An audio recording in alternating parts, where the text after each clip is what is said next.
he walked away again. Not because of an argument, not because something dramatic happened, he simply became distant. One moment he was close, caring, and fully engaged. He was replying quickly, asking questions, making you feel his presence. Then, little by little, almost silently, he started fading away, like a light slowly becoming dim until you suddenly realize the room is dark. And the hardest part was that you never saw it coming. You started searching for answers. You went back through every conversation, every text, every small detail, trying to find the exact moment where everything changed. You wondered if you said something wrong, if you cared too much, if you pushed too hard, if somehow you were the reason he disappeared. But there is something important you need to understand. The truth is, you were not the problem. You were trying to connect with someone whose emotional world operates differently. And once you understand that world, everything begins to look different. This is not about acting cold. It is not about creating jealousy. It is not about pretending you do not care when your heart still cares deeply. This is about understanding what happens inside a person who feels closeness and connection, but also experiences fear when emotions become too intense. When you truly understand this, something shifts inside you. You stop running after explanations. You stop sending endless messages trying to repair something you did not break. You stop begging for reassurance from someone who is fighting battles inside himself. And something surprising starts to happen. Your silence begins to speak. Your absence becomes noticeable. Not because you are playing a game, but because you are finally returning your energy back to yourself. Stay with me because what you are about to understand may completely change the way you see distance, love, and emotional withdrawal. If you have ever experienced someone pulling away without explanation, write the word clarity in the comments. Sometimes one word can describe a feeling we have carried for a long time, but never knew how to explain. And if you want more conversations that go deeper than surface level relationship advice, make sure you subscribe because here we explore the emotions people often hide but still experience every day. Now, let's talk about one of the biggest misunderstandings people have about emotionally distant men. Most people assume that a man who pulls away does not have deep feelings. They believe he is cold, careless, or simply uninterested. But that belief is often far more complicated than it appears. Some people who create distance actually experience emotions very strongly. The challenge is not always the absence of feelings. The challenge is that intense emotions can feel overwhelming, unsafe, or difficult to manage. For some people, emotional closeness can trigger fears they have carried for years. Fear of losing control, fear of depending on someone, fear of being rejected, fear of feeling like they are too much or not enough. Somewhere along the way, they learned that creating distance was the safest way to protect themselves. The wall they built was not always created from a lack of care. Sometimes it was created from a need to survive emotionally. And this is where many people make a painful mistake. When they notice someone pulling away, they naturally move closer. They send more messages, they ask more questions, they try harder to explain their feelings. They search for the perfect words that will finally make the other person understand. But when someone is already overwhelmed by emotional pressure, more effort can sometimes feel like more weight. The person who is trying to create safety may unknowingly create more distance. This is why understanding matters, because once you understand the pattern, you stop reacting from fear. You stop chasing someone who is running from their own emotions, and you begin responding from confidence, patience, and self-respect. And every one of those actions, even though they come from a place of love, care, and a genuine desire to reconnect, can activate the avoidant man's strongest emotional defenses. Deep inside, it can reinforce a belief he may already carry that closeness means losing his freedom, that intimacy means becoming trapped, and that emotional connection will eventually lead to pain. So instead of moving closer, he creates more distance. You reach out more and he pulls back further. You try harder and he protects himself even more. The pattern continues until both people become exhausted and emotionally drained. But imagine if you could understand what is actually happening beneath the surface. Imagine knowing what is happening inside his emotional system when he feels pressure, and what allows him to move from feeling overwhelmed to feeling curious again. What if the answer was never about trying harder, talking more, or proving your value? What if the real shift came from becoming someone whose presence feels peaceful, powerful, and impossible to ignore? Let me explain this carefully because this is where many people misunderstand the entire situation. The first thing you need to understand is what I call the rubber band effect of emotional distance. When you keep moving towards someone who is creating distance, it can feel like you are pulling on a stretched rubber band. The more force you apply, the stronger the urge becomes for it to move away. He creates space. You close the space. He feels pressure and creates even more distance. You feel the distance and try even harder. The cycle continues until the connection feels completely worn out. But when you stop pulling, when you release the pressure and allow space to exist, something changes. The emotional threat begins to fade. The defenses no longer feel necessary, and slowly, naturally, curiosity can return. This is not about playing a game or trying to control someone. It is about understanding how emotional safety influences connection. When someone no longer feels pressured, they have room to actually feel what they feel. And that space can create the beginning of awareness, reflection, and even missing someone. But there is something important that many people overlook. Creating distance alone is not enough because you can step back physically while still sending emotional signals of desperation. You can stop texting but continue checking his every move. You can become silent but secretly hope he notices your pain.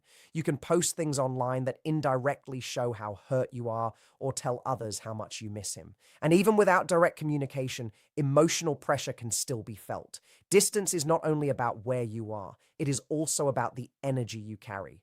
People who struggle with emotional closeness are often highly aware of emotional tension. Many learned early in life to notice changes in moods, reactions, and environments because understanding those signals helped them feel safe. So the real transformation is not simply disappearing. The real transformation is developing emotional independence. And this is where everything begins to change. Emotional independence does not mean becoming heartless. It does not mean you stop loving. It means you stop making another person responsible for your emotional stability. It means you bring your attention back home to yourself. You begin rebuilding your own world, your goals, your friendships, your passions, your confidence, your peace. At first, it may feel uncomfortable. It may even feel empty because your mind is still focused on what you lost. But you continue because you are creating something stronger than attachment to another person. You are creating a life that feels complete from within. And when that shift becomes genuine, people can feel it. Your entire presence changes. You no longer carry the energy of someone waiting for permission to be chosen. You carry the energy of someone who chooses themselves. And that difference is powerful. When the constant pursuit disappears, he may begin noticing something has changed. The emotional pressure is gone. The expectation is gone. And in that quiet space, memories can return. He may start remembering the moments that made him feel connected to you, the comfort, the laughter, the understanding. Not because you forced him to remember, but because the noise disappeared and he finally has space to reflect. Now, let's talk about what can make someone with avoidant tendencies truly feel your absence. Not just a quick thought, not just a temporary curiosity, but a deeper emotional awareness that stays in their mind. The first part is the return of mystery. When you are always available, always explaining, always revealing every emotion and every thought, there is no space left for curiosity. Everything is already visible. But mystery does not mean pretending, hiding, or trying to manipulate someone. Real mystery comes from having a life that is full, meaningful, and centered around who you are. It comes from becoming someone who cannot be completely defined by another person's attention. When you continue growing, learning, creating, and enjoying your own world, someone cannot simply place you into the category of, "she will always be waiting for me." They begin to see that your life continues moving forward, and that creates a different emotional experience. Think about what happens internally when someone is used to seeing you in one place emotionally. They are used to your availability. They are used to your reactions. They are used to knowing exactly where they stand with you. Then suddenly, that pattern changes. Not because you are trying to create a reaction, but because you have genuinely returned to yourself. The mind naturally begins searching for answers. What changed? Why does this feel different? What is happening in her world now? And that curiosity creates awareness. The second element is the power of absence. Sometimes people believe that if they leave someone's space, they will simply be forgotten. But human connection does not always work that way. When someone has become part of your emotional world and then that presence changes, the mind begins noticing the difference. The silence creates room for reflection, the missing conversations, the familiar moments, the small things that once felt ordinary. And those empty spaces can become reminders of what was once there. Stay with me, because understanding this next part changes the way you see emotional distance forever. She reached out. Is she doing okay? Does she still think about me? And then beneath all those questions comes the one question that changes everything. Do I actually feel the impact of her absence?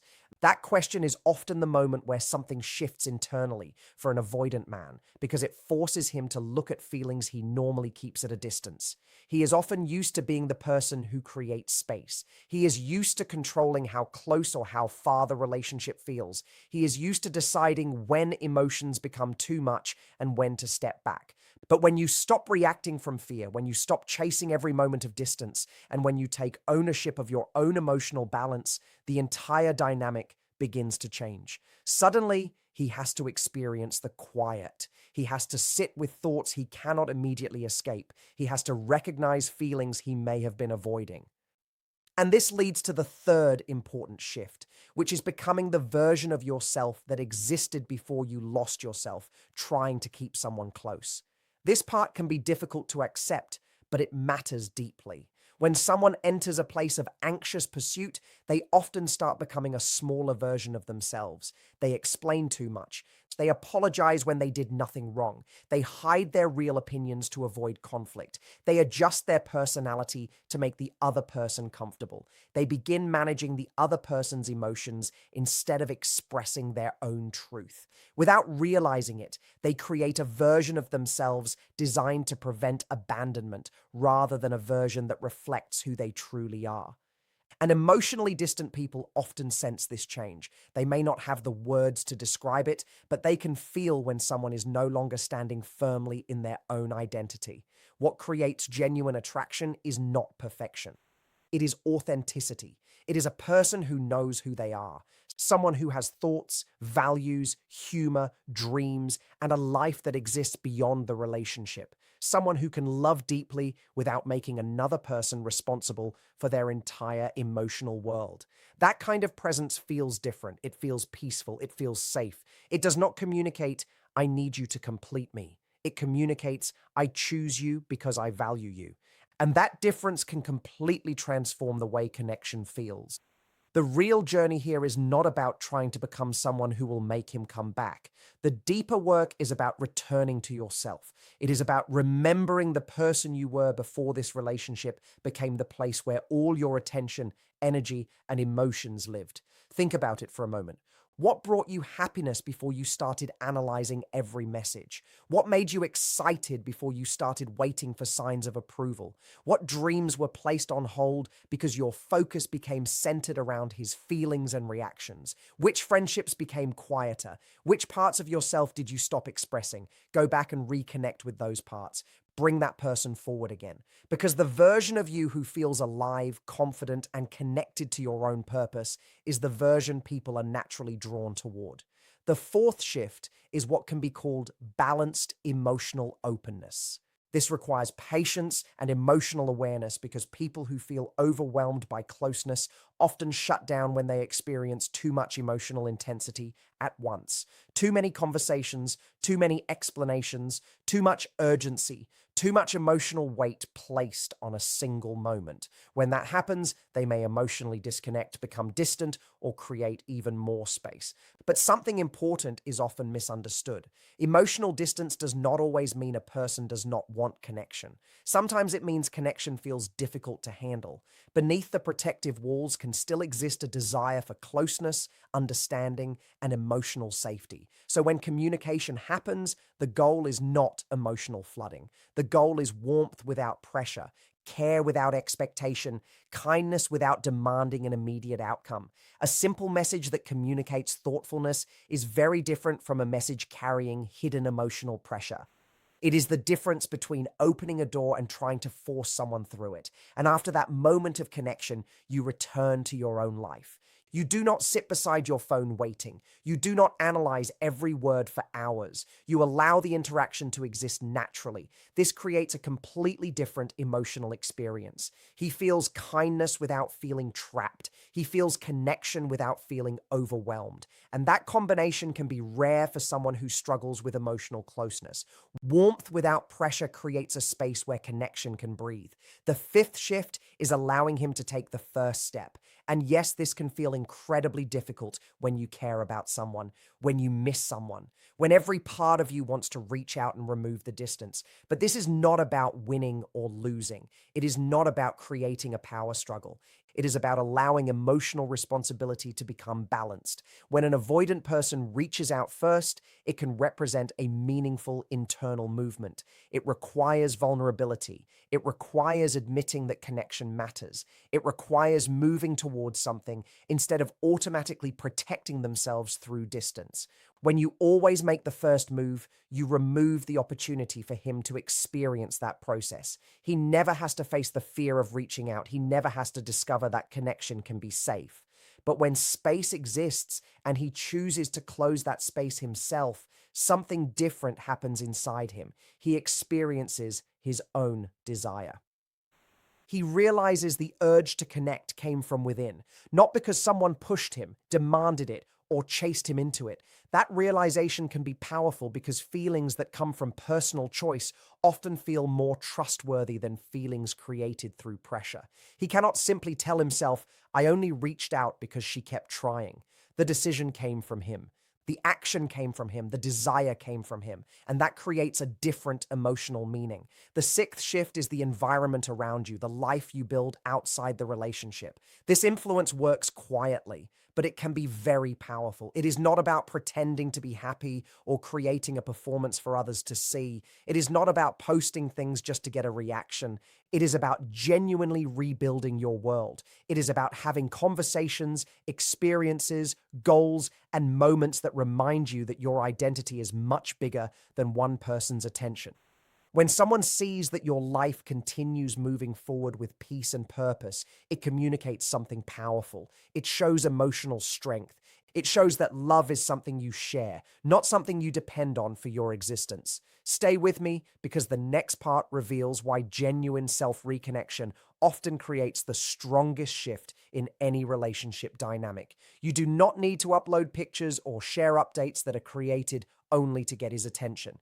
People who struggle with emotional distance often sense when something feels forced, and when they feel like they are being influenced or emotionally guided into a reaction, they may naturally create even more space. What matters is not creating an image for him to see. What matters is building a life that is truly alive. Go out because you want to experience life. Reconnect with people because those relationships matter. Explore things that bring you energy. Spend time doing what makes you feel connected to yourself again. And if he happens to notice that through a mutual connection, a simple update, or a moment where your genuine happiness is visible, he sees something very different. He sees you moving forward without depending on him. And that image can challenge one of the deepest fears someone with avoidant patterns may carry. The fear that closeness automatically means responsibility for another person's emotions. The fear that love means carrying a burden. When he sees you genuinely peaceful and growing in his absence, it creates a different understanding. You are not waiting for him to complete your life. You are not falling apart because he stepped away. You are still becoming, still living, still enjoying your own journey. And that changes the emotional meaning of connection. Being with you no longer feels like a responsibility he has to carry. It begins to feel like an opportunity he gets to experience. Now let's look at what can happen internally when all these changes begin working together. The first stage is often relief. When the emotional pressure disappears, he may feel calmer. He may feel like he finally has space to breathe. He may even tell himself that creating distance was the right decision. This stage can last for a while. It may be days or even weeks. Do not immediately assume that silence means he feels nothing. Sometimes it simply means his emotional system is settling after feeling overwhelmed. Then something else begins. Curiosity starts appearing, a random memory, a familiar place, a song, a small reminder of a moment you shared. He may not act on those thoughts right away, but they begin appearing. And slowly, he starts noticing the difference between having space and actually losing a connection. Then comes the stage where absence becomes something he can actually feel. This is different from simple curiosity. Curiosity is wondering. Missing is feeling the impact of someone's absence. He begins noticing that something has changed. Something feels quieter. Something feels different. And slowly, sometimes uncomfortably, he begins recognizing what is missing. It is not your constant messages. It is not your attempts to keep the connection alive. It is you, your personality, your presence, the way you saw the world, the way conversations felt around you, the small things he may have overlooked when they were always available. Then comes the inner conflict. One part of him may say, stay away, protect yourself, do not reopen this. But another part may feel something completely different, a desire to reconnect, a desire to know how you are, a desire to hear your voice again. This conflict can feel confusing because his protective thoughts and his emotional needs are moving in opposite directions. He may try to explain the feelings away. He may create reasons why reaching out is not a good idea. He may tell himself that reconnecting will only bring complications. But emotions do not always disappear simply because the mind creates explanations. Feelings can remain even when someone tries to reason them away. And eventually, sometimes when he least expects it, he may decide to reach out. It may not begin with a deep emotional conversation. It may be something simple, a casual message, a small question, a shared memory, something that appears ordinary on the surface. But underneath, it represents something much bigger. It represents a person moving toward connection instead of away from it. It represents him stepping beyond a pattern that once felt safer. And when that moment happens, your response becomes important. Do not overwhelm the moment with everything you have been carrying. Do not immediately release every emotion that has been waiting inside you. Do not turn the first opening into a heavy conversation about the entire relationship. Instead, allow the connection to breathe, respond with warmth, respond with calmness. Let him experience that reaching toward you creates peace, not pressure. Let him remember that connection with you can feel safe and comfortable. This is where rebuilding begins. And rebuilding requires patience. It requires emotional control from both sides, because when feelings return, the desire for certainty can become very strong. You may want answers immediately. You may want labels. You may want reassurance that everything will be okay. Those desires are completely human. But a healthy connection cannot be rebuilt through urgency. It grows through consistency, trust, and mutual effort.